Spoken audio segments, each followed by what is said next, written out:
All right.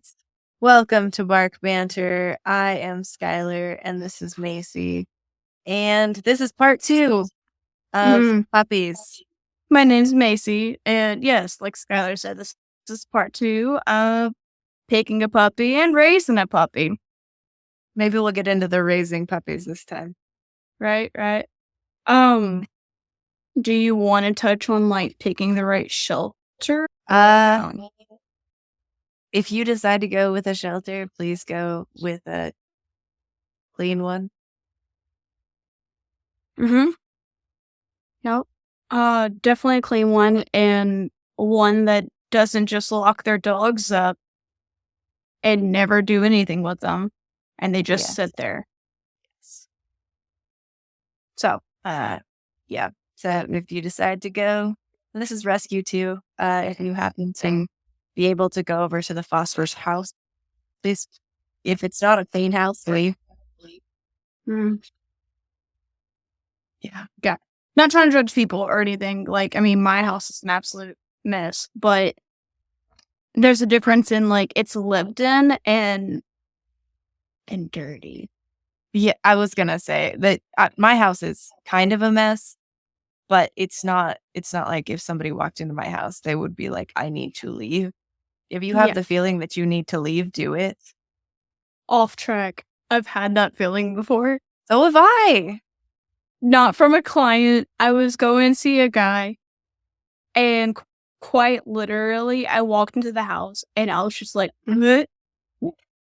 Like, I called my friend and I was like, call me ASAP. It's code red. Call me. Like, text her. She called me and I was like, hey, yeah, so she just got in a wreck. I'm going to go pick up my friend and take care of her. Bye. It was that bad. I was like, oh, I cannot. Goodbye. Gross. It was so gross. It was like cigarette smoke, ashes on the desk everywhere, in bed. The bed was itchy. I was like, hey, no, gross. Anyways, back on track. So yes, I mean, like I said, we have big feelings about rescues and shelters, and it's we can talk about that another day. But part of that, let me just say, like, part of that is the fact that we see all the worst. We see the worst of the worst, and very, very few of my clients come from very good breeders. You mean good breeders or good rescues? But good breeders, which is why, like, we feel like get a puppy from a good breeder. But like, and like, there are a couple very specific rescues that almost all of the dogs that I train come from. And we know that I specialize in aggression and people aggression and stuff like that. So for me, and like I see it a lot, certain rescues that are very well known in my area are the ones I get most of these dog aggressive, people aggressive, just aggressive dogs from. So yeah, we might be a little bit jaded. Yeah, maybe a little.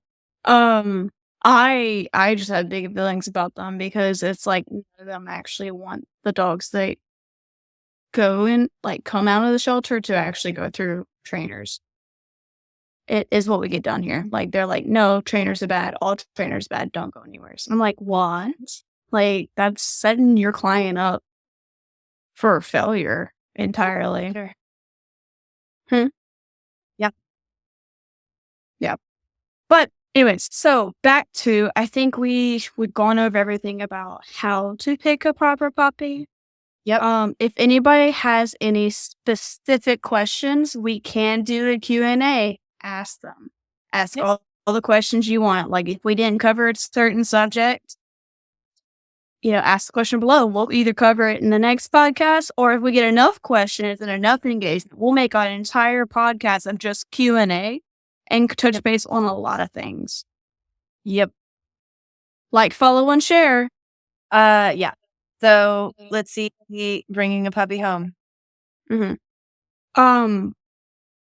a puppy home, like I said, the first few weeks, depending on what age that puppy is that you get, really needs to be like low key, in my opinion. Like, you don't need to be taking that puppy anywhere and everywhere. So that puppy does not need to be going to the dollar store with you in the buggy. It does not need to be going to the dog park. It does not need to be going to all like Mardi Gras down here. I can't tell you how many puppies I see being held at the Mardi Gras events. And I'm like, this is too loud, too crazy, too much for this poor. This isn't socialization. This is setting that dog up to have an issue with loud noises later. Like, that's bad. So, anyways, that is like, I think the first few weeks of the puppy being home needs to be quiet and just you and them. Okay. Your opinion? I'm a big fan of just getting them out. Okay. I believe in the one-on-one stuff. Like, a lot of what I do with my puppies is like we don't necessarily go to Mardi Gras, but we will go park. So I will take them to parks, someplace I feel comfortable having them off leash more than anything, because puppies are very like they want to be with you. So it's a good time to start off leash training. I take them to car washes. I take them to like next to the train tracks and stuff like that. But it's not Mardi Gras. I don't that. I think that's different than what people consider socialization. You know, we kind of touched on like socialization on another podcast. So if you're interested in it, you know, go follow the link and it's there. But as for like what you're saying, like, yeah, I do that. Like, for sure. Like, places, me and puppy, things I can absolutely control. But if you can't control who's touching your puppy, who's making loud noises, like people are like, oh, I'm going to go to Tractor Supply. I mean, if your puppy's ready for that, yes, absolutely go. But you don't know. Like, don't do it like day one for any like length of time, unless you have to literally like pick up things for that puppy, and that means you weren't prepared for that puppy. So that's a whole other issue. Yes. Before you get your puppy, you should definitely have all the puppy stuff. You should have a crate. You should have food bowls, water bowls, food, leashes, collars, like the whole poop bags. Yep. The whole 9 yards. You should have everything. And we can go over like what a puppy packet kind of is. Starting out with later on another podcast, maybe. I don't think we have enough time for that. But yeah, so that's I think we have the same mindset. I'm just saying, like, don't take your puppy in the first like 3 weeks where he's getting to know you and go to all the things, you know, like all the big things. Like, let's see, was it I had a person, like a friend of a client that knew me from working, and they're like, yeah, we just got my new puppy. And I'm like, cool. And we're at Rick and Jack's, which is a very popular dog friendly restaurant that I love going to for training. She has her boyfriend go and grab the puppy that's 8 weeks old and bring it. And when I tell you that, like, that puppy was terrified. I mean, like, she was trying to hand it to me, and the puppy was like, don't touch me. Stop. And he was trembling, and he was just like, you know, where they're like, oh, so sweet. He put his head on me, and he's just all cuddly. If your puppy is like trying to crawl into your skin and be all over you, that dog is terrified. Like, that's not good socialization. That's going to set your puppy up for failure later and create a lot of phobias later. And we don't want that. Right. Yeah, no, I agree with all of that. Like, it's very puppy dependent. And I also like to do a lot of things where the puppy gets to like do things on their own, where I'm there and I'm involved in these things, but I want it to learn to kind of be independent from me, because I believe that socialization done correctly can stop dogs from becoming like too attached to people. So like separation anxiety kind of stuff. So with the separation anxiety, I want my dog to like go away from me. So like with Lucifer, we would literally go to this park that he's allowed to be off leash, and I would just let him follow me around and then smell things as he felt. That's just so letting the puppy experience life while I'm there, but not necessarily guiding it, if that makes sense. Yeah, so I'm kind of with you on that. I don't feel like I do exactly that. I will feel like I'm all about like the treats and like treats on the ground and like, oh, there's a loud, scary noise. Here you go. But I do get where you're coming from, because, like, for me personally, like, this isn't for everybody, but so, I mean, starting out, taking them on a potty schedule, I take them out, like, with me, but then once we hit a certain age, I want them to go out by themselves, go potty, and come back inside. And that's just because my lifestyle of, like, letting dogs out, rotating, it goes so much smoother when, like, I know they're gonna go out and potty and not go around and play, and then I can go grab the next dog, and then we can rotate. I don't recommend that for people that like clients themselves, but I can get where the whole doing things on your own without me having to be there. Like, I like that a lot. Well, it's not that I'm not there. I'm there with them, and like the potty stuff, that's completely separate for me. But like, I'm there with them. I just want them to go out and explore the world on their own. I got And you. like, I'll be there if they need backup or if something scary happens or like they're terrified of like that scary man wearing a hoodie or whatever. But like I just want them to like see the world and more or less like realize that they can kind of do it. It's like training wheels. I got you. Cool. Yeah, and then for me, like, I mean, I suck at potty training. That's why I don't guarantee it in my programs. I can give advice as long as somebody's diligent enough to do it. But you, madam, are the potty training wizard. Yes. Like, damn. Okay. I think I've seen you potty train 2 dogs, 3 dogs already. Like, you did a lot of potty training whenever we were at Highland. Yeah. Not counting your own dogs, because I definitely know like it was early on that like Lucifer was capable of just being out in the house, right? Yeah. I'm very diligent about potty training. I actually, as much advice as like we give to people about like right after meals, right after playtime, right after this, right after that, I actually don't have like a set schedule like that. Okay. I just like to go outside like about every hour and a half, 2 hours with my puppies, regardless of what happened, well, I won't wake them up when they're napping, but usually, yeah, I just take them out every hour and a half, 2 hours. And if I'm not actively watching that puppy, it is in the kennel. Yeah. Yeah, absolutely. And I think it should be like that for the first year, to be honest. I tell people 2 years. 2 years. Okay, I can 2 see years. it. I feel like them from year and a half for me. Yeah, Okay. so I say 2 years because it keeps them from chewing on stuff. Usually once they hit about 2, they stop trying to chew on your couch. So I keep all of my dogs kenneled when I'm gone till they're 2, just because, yeah, it just curbs all of the trying to chew on things that they're not supposed to. Gotcha. Yeah. Like I said, so what is your rule for potty training when for like the first 2 months you have your puppy? Okay, so for baby puppies, let's say under 10 weeks, we go out every 20 to 30 minutes without fail. Every 20 to 30 minutes. What about nighttime? So nighttime, I pick up water at about 7 o'clock.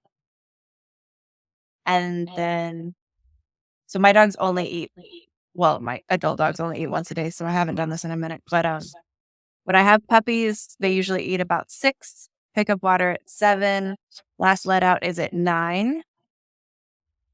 And then they go in their kennel until about 6 a.m. Yeah, about the same. Yeah. What's work? Yeah, some people are like, oh, I can't be there all day to let my dog out every 30 minutes. What do you do whenever you have to go to work and you're raising a puppy? So I'm lucky, obviously, that I can schedule my work around this. When I have puppies, I actually lessen my work schedule so that I can be home every 2 hours. Nice. Okay. What do you suggest for clients who can't do that? Get a dog walker. Yeah, I've said dog walker, pet sitter, like somebody just to come in for body breaks. Yep. Before. Yep. Because I mean, with babies, their stuff's not developed yet. Their bladder's not developed. Their kidneys aren't developed all the way. Like, you can't ask them to hold it for, I would say, more than an hour and a half, 2 hours when they're still developing like that. Yeah, for sure. Do you follow the general rule of like however many months the dog is how many hours the dog should be able to generally hold it? Though I Or don't no? actually. I tend Okay. to go based on that specific dog and breed. Breed has a lot to do with it. Smaller dogs cannot hold their bladders as long as larger dogs because their bladders are smaller. Science. Science. That should be like we should have like a little log of science. Yeah. But yeah, so like smaller dogs, I tell people like 30 minutes to an hour until they're like 8 months old. And like try to make it a little bit longer and a little bit longer and a little bit longer. But like that dog is not physically developed yet. And you're gonna cause health issues if you make them wait for too long. So I would rather take my dogs out too much than not take them out enough. I gotcha. But Yeah, yeah, I tell people get a dog walker if you're gonna get a puppy. you on that, or make sure you have help. You know, like the saying of "it takes a village." It's doesn't just apply to kids. Like a lot of people need help and need like help from their family members. I mean, shoot, I need help from my boyfriend.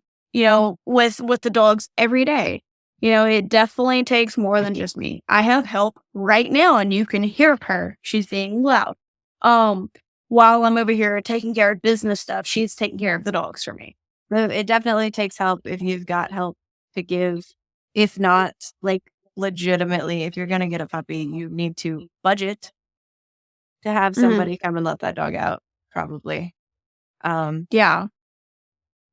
Otherwise, potty training is gonna be horrifying. Yeah. And for everybody's like, oh, my dog understood potty training at 8 weeks old, 10 weeks old, da da da da da. More than likely, your idea of potty training is not what our idea of potty training is. Well, and more than that, when people say that to me, like my dog understood it at whatever amount of weeks old, they didn't understand it. I tell them that all the time. You took them out regularly. Yes. D'Artagnan he's had accidents in the house due to like being sick, but like when we got him, he had one accident in his kennel because they had just wormed him. And that was it. He's never peed on purpose or pooped on purpose in my house, but I also let my dogs out all the time. I don't think he understood. No, I get that. Like they don't understand that for a long time. And I think that's just a really diligent person. You know, they're watching them. But what gets me is that these people are the same people that like when the dog starts having issues and regressing like a year into it, they're like, he was already potty trained. No. Hold on, let's backtrack. Did your schedule change? Did something change in the house? Did y'all move houses? Like, what changed for the dog to misunderstand what he was starting to understand? Yep. Because maybe you just moved a little too fast. You skipped a step in the potty training, puppy raising process. You know, so like that's definitely not. Yeah, that's a big one. Is like trying to get people to understand that no, you think your dog understands, but your dog doesn't actually understand. Well, and we all hear the stories of like, oh, I had this lab who literally they'd be sick and they would wait or whatever. Not all dogs can hold it when they're sick. Yeah. Can you? Exactly. I mean, and that's a lot of the time the regression comes because the dog got sick for whatever reason, whether it became goose poop season like it is here, or it got fucking cold. And the dog went, I'm not going out there. Yeah, those are all definitely important topics when we're talking about just like potty training in general, for sure. Yeah, so I mean, I think your first entire year, we can have a step podcast on like step by step how to potty train, different ways of potty training, because there are so many different ways of potty training. Unlike Skyler, I do schedules and I do crate training, and well, I mean, she does crate training too. I didn't mean it like that. I meant like, and that also might be why I just don't have the time between all the dogs that we take to let a dog out all the time, read them. Some people teach a dog to go to the door. I don't do that because I can't do that.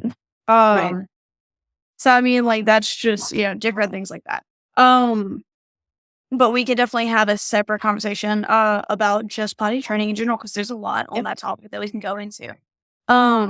But yeah, so your first year of life with a puppy, like potty training, socialization, setting rules and boundaries, for sure. That one's You know, really like, big. yeah, like if you have a puppy and it's jumping on you as a puppy, people think that they need to wait. Like, bro, no, if that dog's gonna be big, or even little dogs hurt when they scratch. Yes. Like if they're scratching on your legs and you're like, pick me up, pick me up, pick me up. Like, bro, like, set that rule and boundary right then and there. We don't jump. We sit and look pretty and look up at you, and that's how you get picked up. Other boundaries, like the doorways. Like, I get to walk through the door first, not you. That's gonna save your dog's life one day, whether you live out in the country or not. It's all boundaries, all boundaries. Like, yeah, obviously I have a baby gate up right now.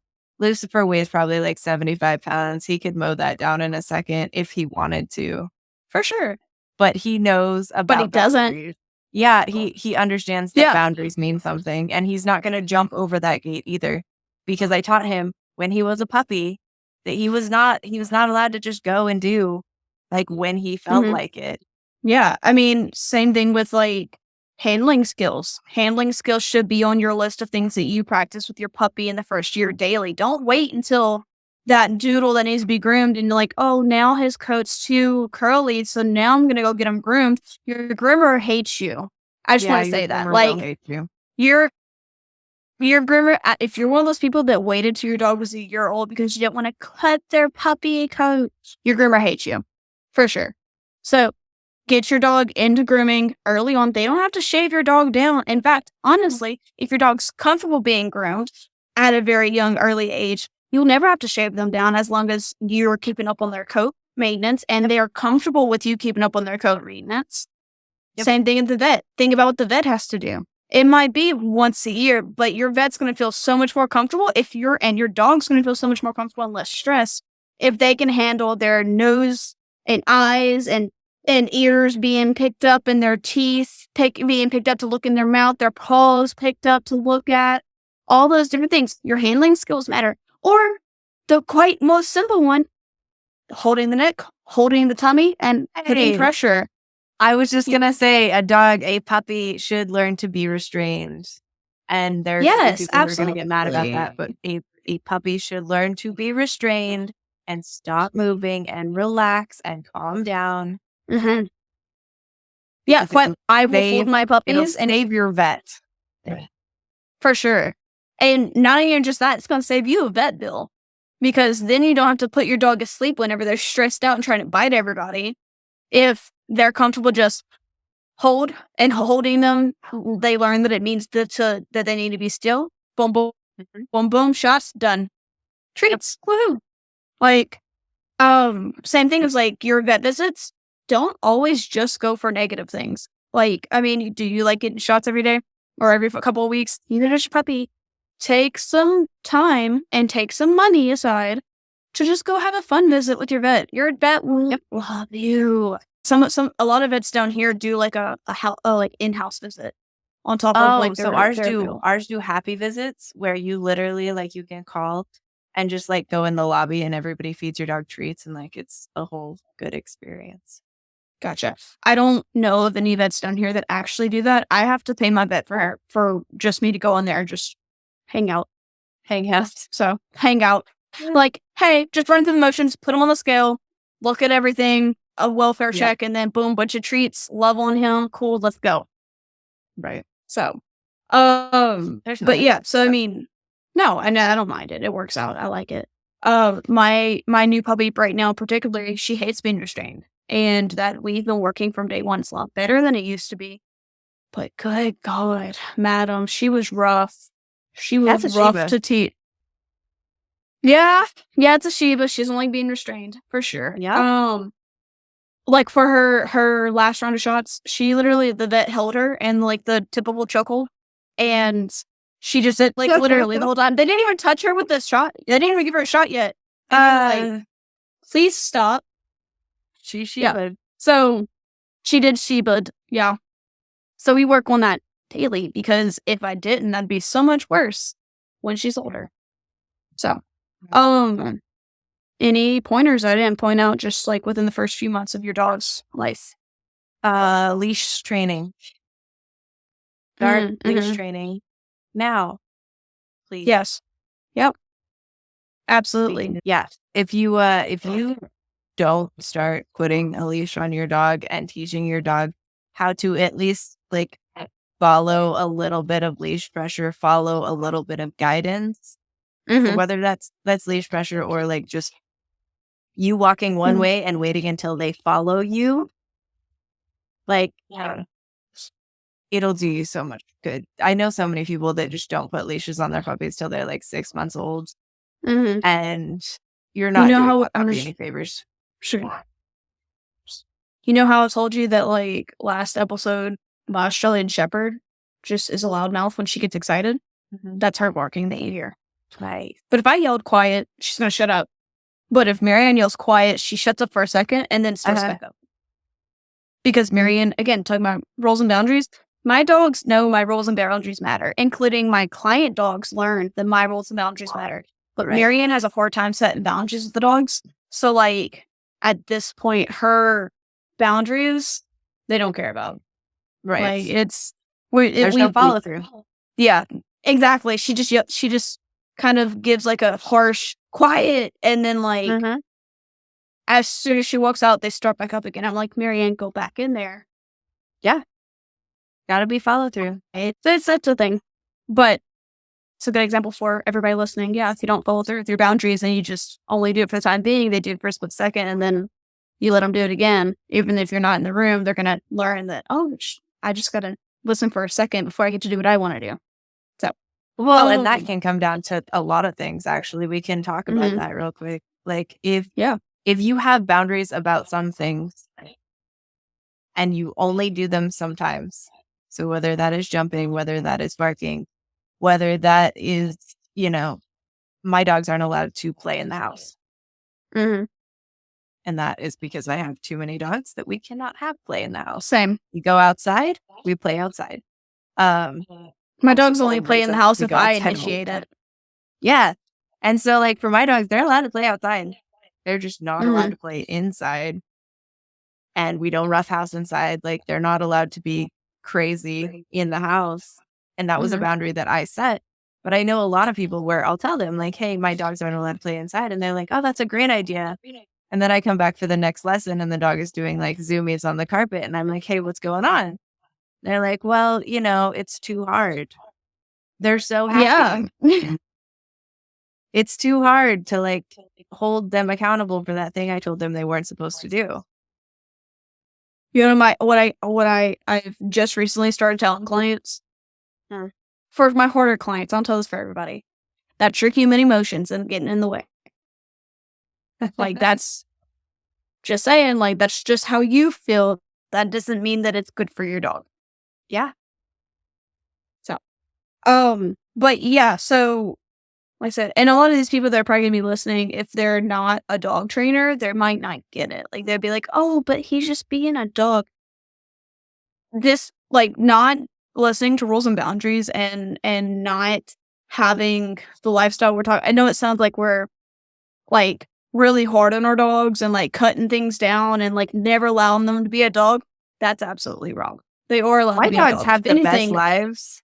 It's ridiculous. They're allowed to do almost anything at this point. Yeah.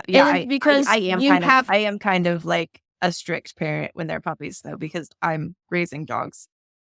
Yeah. I'm not raising whenever they're to be puppies. For sure. Like, Leela is 7 years old this year, and quite literally, I was so hard on her as a puppy, but, like, now she can do whatever she wants, and as soon as I say something, that's cool. Like, it's such a brag for me to be like, my dogs think my word is golden no matter what it is. Yeah. Like, I could be telling them no, and they're like, okay, mom, sure. I'd love that. Right. You know? But that's because, like, we had so many rules and boundaries, and I can say something once, and my dogs are, like, on it.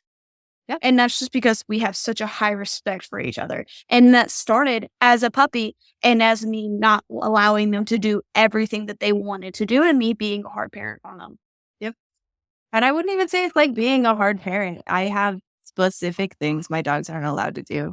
And that starts the moment they walk into my house. And that's client dogs too. Like, if I ever have client dogs over here, they're only allowed to do certain things.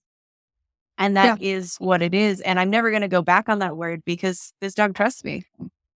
Why would I go back on that? Why would I say, oh, yeah, now you can do that thing that you wanted to do?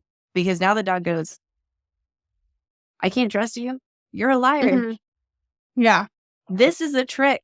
You know how many dogs I start training that look at me and go, this is a trick? Because people aren't real about their words.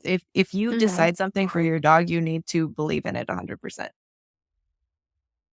Honestly, that makes 100% sense to me because my parents were like that. Yeah. My parents were like, no, you can't do this, or yeah, you can do this, and then I got punished for it. Or no, you can't do this, but then it was okay next week. And I was always like, I don't know what to do. Yeah, it's a trick, and you don't have any trust in those people. And I don't to this day. My mom can say something, and I'm like, are you sure? Yeah. She's going to listen to this and be like, Macey, that's not true. Anyways. But, yeah. So, I mean, I can see that 100%. Although I've never thought of it like that. I will be upfront. Like, some of the things you say, Skyler, I'm like, huh? Okay. Like, your word matters. Yeah, it does. Absolutely. But yeah, I mean, I think let's talk about like, how many people, socialization wise, what should you be doing socialization wise with your puppy in the first year? I feel like we talked about this in the socialization episode, but we did. I think we already talked about like how many people, and I think we disagree on like the actual like number. Because for me, it's the quality of the interactions versus quantity of interaction. There are certain things that I want to include in those interactions. Children, old people, people who look weird. So that means if you're wearing a hat, not if your face is messed up. Yes, hat, beards, hoodie, sunglasses, basically anything that could be weird. Walking boots? Weird. Yeah. Cowboy boots. Cowboy boots tend to get dogs because they're made out of like leather and they tend to smell more, I think, dead. Weird. Oh. Yeah. Okay. Yeah. I love the smell of death. Leather. I like the smell of leather. But yeah, so for me, people is just like the quality of the interaction versus the quantity of the interaction. I've even done some dogs where like I'll just go and get a wig and just like be a different person. And then they're like, oh, it's you. And that weird thing doesn't matter. Actually, we did it with Lucifer. And so like we have these big robes that we wear in the house, and Cross had his like hood all the way up. And Lucifer was like, it's the most scared I'd ever seen him. But I had already taught him like a check it out command. Oh. Where it's like, okay, walk towards it. I'll go with you, but like we're walking towards it. We're gonna go check it out. And so he very like slowly like walks up and like smells Cross. And then his whole tail is just doing circle wag. And so now anytime like I have a hoodie on or Cross has a hood on, like he straight up just like gets like super excited about the whole thing. It's ridiculous. Yeah. And like, talking about like quality of things, I do think this goes with like different ethnicities as well. Like dogs see in black and white and a few different other shades of colors. But because of that, if your dog is only ever raised at home with your cousins and family, and there's never a black person around, then I didn't know how. I was like, do we need to cut this out? Like, I don't know. Anyways, but yeah, then your dog is gonna feel weird about that, and people are like, "Oh, my dog's racist." No, your dog wasn't socialized properly, bro. Like that's just what Which it is. does You look didn't do like your a job. dog. They are correct. It does look like racist. It does look like racism in dogs. Yeah, but usually they were just not socialized at all to Yeah, different ethnic same thing is of people. same thing for if the dog grows up in a black family or family of like more of a darker shade of color, Yep. and they've never met a really really light person before, then that skin tone does mean a lot to that dog, especially if they already have like a little bit of weird suspicion of strangers. Then that means a lot to them. I have one right now that she's kind of weird about people walking in and out the door, but she's even more weird whenever or Native American friends come over because she's like, "That's not okay," and I'm like, "It is. You're chill. Fine. Like, calm down." It's fine. But to her, it's weird. Yeah. So yeah, basically all the people you can, but in a controlled way in which you can Yes. either control the people or control your dog. Yeah, and I also think that, like, so whenever I talked about, like, your dog needs to meet 200 different people in the first year, I also meant passing by them and not meeting them as well, or not getting to say hi, but they'd just be in the vicinity of it, In the area. in the area of people. Like, that's important too, you know? I mean, that's actually how we get a lot of our fearful dogs over that need. You know, it's just like just passing by people and they don't even react. And they're like, "Oh, they'll leave me alone." That's the best way to do it, honestly. Like, depending on what kind of dog you have, if you have a dog who is super, super social, he needs to learn that not everybody's going to say hi. And if you have a dog that is more fearful, he also needs to learn that not everybody's going to say hi And be in his like, space. and be in his space. Because if you have a fearful dog and you let random people touch your dog is going to start learning to get people to go away. Which means barking, lunging, or biting. Yep. So, but yeah, and by the way, like, I am 100% like everybody should hire a dog trainer. If you're getting a puppy, look to get a dog trainer. Because doesn't matter if you've had dogs your entire life, that puppy you just got is gonna have something different that your dogs that you've had your entire life isn't gonna have.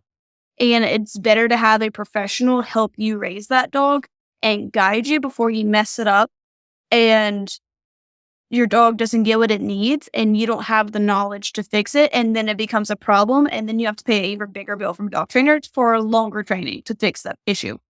Yep. So if you're getting a puppy, hire a dog trainer. Yep. Yeah, I think a lot of dog trainers nowadays focus more on relationship than they used to. And that is really for like more of the older type generations or people who've never had a dog before. Because what we knew about dogs 10 years ago is completely different than what we know about dogs now. Absolutely. So if your last dog is 11 years old and you got a trainer 11 years ago, get another trainer. They're going to help you a whole lot more in building that relationship with your dog. Yeah, you're going to have an entirely different experience, you know? And it is one of those things that, like, yeah, if you liked what you learned from your last dog trainer, cool, awesome. Take some of that, but also keep in mind, train the dog in front of you. Don't train what you had last time. And your dog trainer will help you figure out what the dog in front of you actually needs. Yeah.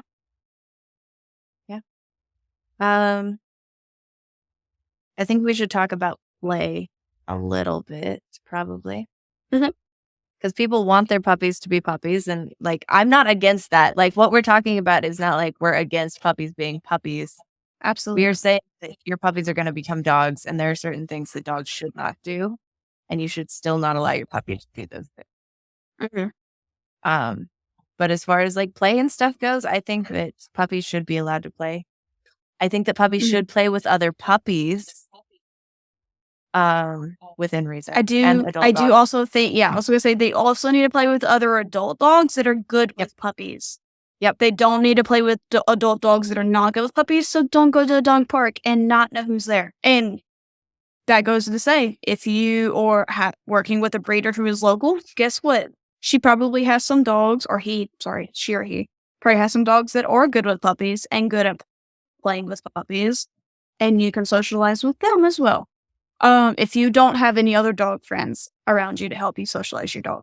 But the dog park is probably going to ruin a lot of your hope of having a really, really great dog.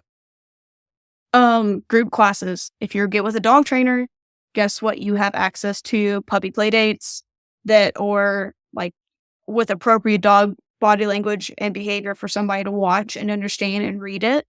Your group classes are going to help your puppy learn that every dog they meet isn't a dog that they can play with. That is something that I do come across a lot, is that usually it's dogs that go to daycare or dog parks and have good experiences, not bad experiences. That these dogs have no chill when they see another dog cross the street because they think every dog they meet is their friend. Yeah. Not every dog wants to say hi to you. So going to something that's very similar, like a group class, and teaching a dog to ignore and engage with you, and that not every other dog around you is important to say hi to, is going to help you in the long run, for sure. Especially within that first year of life, because after that, it's so much harder. Yep. And teaching your puppy to like be engaged with you in the presence of other dogs is going to save your life. Mm-hmm. Probably literally. For sure. I'm getting tired, if you can't tell. Me too. I'm running out of things to say. I also can't sit still right now. Yeah. But yes, play. So play with your dogs. Have rules when you play, you know? Yes, cooperative play. Yeah, like if you don't want your dog nipping your hands, cool. The second that they touch your fingers or your hands or your legs and not the toy, all play stops. Yep. Guess what? Your puppy's going to learn. If I want to still have fun and initiate play, I got to play by their rules. That way they'll play with me. Yep. Dogs are smart enough to understand that. You just got to start it young and got to show them like, hey, there's consequences where you don't get to play and you have to be bored.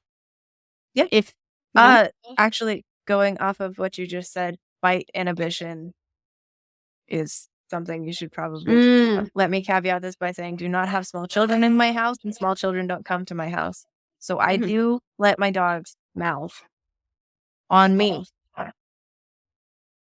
Now, the reason I let my dogs mouth me is because I want to teach them actual bite inhibition with people. So an actual pressure in which they can like use their mouth as a communication tool, and the pressure at which that is unacceptable. So I do, with puppies, let them mouth on me, and I'm very specific about the actual pressure I allow or don't allow. Okay. And I mean, none of the rest of them do it, but Lucifer still mouths like when he wants to do something, and that is because shepherds are very like mouth forward. Yeah. Yeah, I will say like bite inhibition would be I don't allow puppies to bite me. It would. I was just thinking that. So Rival does know that in a way, but I didn't teach her that. She's just she talking about really well bred dogs. She just gets it. Yeah, she's smart. But yeah, so like I can play fight with her. And for everybody who's listening, this dog does personal protection sports. So you're really not supposed to play fight with these dogs because they're bred to bite and bite hard and hold. I have, however, been bitten by her, and it made the bite work itself. And I was teasing her, and my brother slipped, and she actually grabbed me. But as soon as she grabbed me, she was like, "I'm sorry, Mom." I'm like, "It's okay." I almost needed stitches. That was fun. But I can play fight with her with no, like she knows that we're not working, and she won't. She does do it a little bit harder than like what most of my dogs do, play fighting, but she doesn't hurt me. Like she knows very well that she's not biting a tug toy, a pillow, bite work, that sort of thing. Now, would she turn around and bite somebody else? That I think depends if they piss her off. If she thinks that this person is somebody to fight her, I think she's gonna hurt somebody. Yeah. Because she has no chill when it comes down to bite work. Like she's like, I'm bite somebody and tear them up. And I'm like, okay, this dog's kind of scary. And the only reason why I say that is because when she was a puppy and we were at Highland Canine School, that there was a person that was like picking at her, like, oh, puppy, ha ha, and like being kind of inappropriate. And Rye quite literally lunged at him and snapped, like, fuck you, leave me alone. And she was like a 4-month-old puppy at that time. And I was like, oh, okay, Rye. Like, she kind of scared me. And I was like, oh my God, I have a little Tasmanian devil. Yeah. She's never done that again. But also, I've been very diligent about who she's around and who messes with her. So, yeah. She does know whenever it's work, but we also have words now to initiate that. Like, hey, you can bite hard now, but right now you can't bite hard. She's a very good on and off switch. But, like I said, now my lab is mouthy, but she only does it because I slap box with her. And then, but she doesn't do it, like, she doesn't initiate it. Like, I always initiate it. She never once, like, grabs my hands or anything by herself. Trying to think, Coconut does actually communicate with her mouth, but she always has. And Lucifer doesn't try and control me with his mouth, but he does try and control other people sometimes with his mouth. Okay. Which is part of the reason I've taught him like a pretty decent like bite inhibition as far as like pressure goes. Because I have had people like come into my house and he's like, I like you. I want to herd you around. And he will. Gotcha. But yes, so I do think that's important. And again, this is another subject that we can absolutely define, and talk in more detail about. I feel like talking about puppies is very much of a vague, like, talking about puppies and everything you should be paying attention to. But if you want to learn more about bite inhibition and like how to teach your dog how to not bite, or if you have kids in your house, that dog should never put teeth on people ever. Yeah, so like I'm on the side that like teeth on you is not okay. I know I do with my dogs, but do as I say, not as I do. My dogs that's what are the I'm way saying. they If you have kids in the house, teeth on people never. Yes, absolutely. Because like kids also don't know how to work with dogs. And 9 times out of 10, whenever I come into a home with a family, that dog has a biting problem as a puppy. And they bite hard because kids they squeal, they run away, they move fast, they're fun. So therefore the puppy learns that to initiate that feeling and that play, they're going to bite harder, harder, harder, even though they're not meaning to be mean. They're just playing. So noted for everybody, just keep that in mind. That, if you want to learn more about bite inhibition, definitely, comment. We'll Q&A. We'll do it. I so want to do a Q&A. So somebody send me all the questions you have. We will answer them. Yep. But on that note, like I said, kind of rough draft, go through everything again.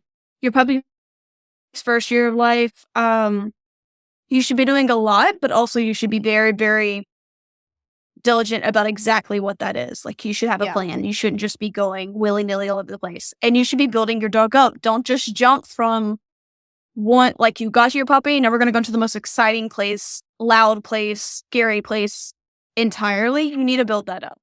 Potty training. Potty training can take forever, okay? Puppies don't come potty trained. Any breeder out there that says, hey, this puppy's been doing good potty training for 10 weeks. Cool. That dog breeder or foster or whatever is just letting the dog out very diligently. Not that puppy can actually hold that. Okay. Like I said, play with your puppy, but have boundaries, have rules. If you're going to play with your puppies, but make sure you are living by your boundaries and your dog understands that. Any other points? No. Basically decide what you want and what you don't want and stick to it.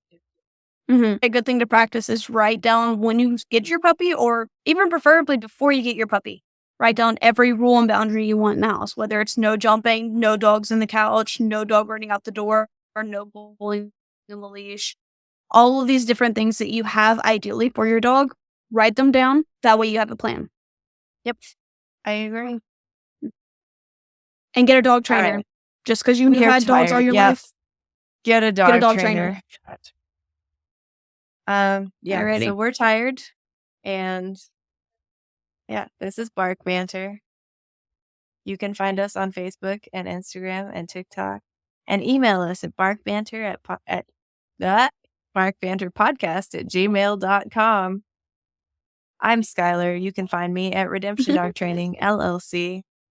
I do online training, which I keep forgetting to say. If you have a puppy, I'm happy to help you. For sure. She's great. Potty training? Call her. Don't call me. Call her. But yes, and I'm Macey. I own BossDog K9 Dog Training. You can find me on Facebook at that. And you can also find us on BossDogK9.com. And good night. We are tired. Yep, we're tired. Good night. Good night. Enjoy puppies.